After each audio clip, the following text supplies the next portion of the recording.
Robo సినిమాకు సంబంధించి copyright ఉల్లంఘన కేసు. శంకర్ కు చెందిన 10 కోట్ల విలువైన ఆస్తుల అటాచ్మెంట్.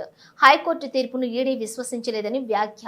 ప్రముఖ తమిళ సినీ దర్శకుడు శంకర్ కు ఈడీ షాక్ ఇచ్చిన సంగతి తెలిసిందే. రోబో సినిమాకు సంబంధించి నమోదైనటువంటి కాపీరైట్ ఉల్లంఘన కేసులో శంకర్ కు చెందిన 10 కోట్ల విలువైన 3 స్థిరాస్తులను ఈడీ అటాచ్ చేసింది.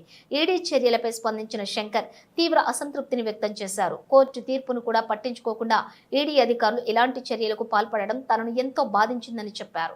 ఈడీ తీసుకున్న చర్యలను ఉద్దేశించి పలు విషయాలను ప్రజల దృష్టికి తీసుకురావాలనుకుంటున్నానని శంకర్ తెలిపారు. రోబో సినిమాకు సంబంధించి నిరాధారమైన ఆరోపణలను చూపించి తనకు చెందిన 3 స్థిరాస్తులను తాత్కాలికంగా అటాచ్ చేశారని చెప్పారు.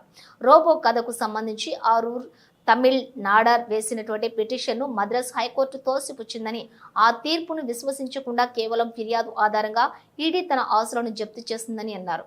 ఈడీ చర్య న్యాయపరమైన వాస్తవాలను తప్పుదోవ పట్టించడమేనని విమర్శించారు. ఆస్తుల అటాచ్మెంట్ కు సవాల్ చేస్తూ అప్పీల్ కు వెళతానని చెప్పారు. ఈడీ అధికారులు తమ చర్యలపై పునః సమీక్ష జరుపుతారని భావిస్తున్నానని శంకర్ తెలిపారు.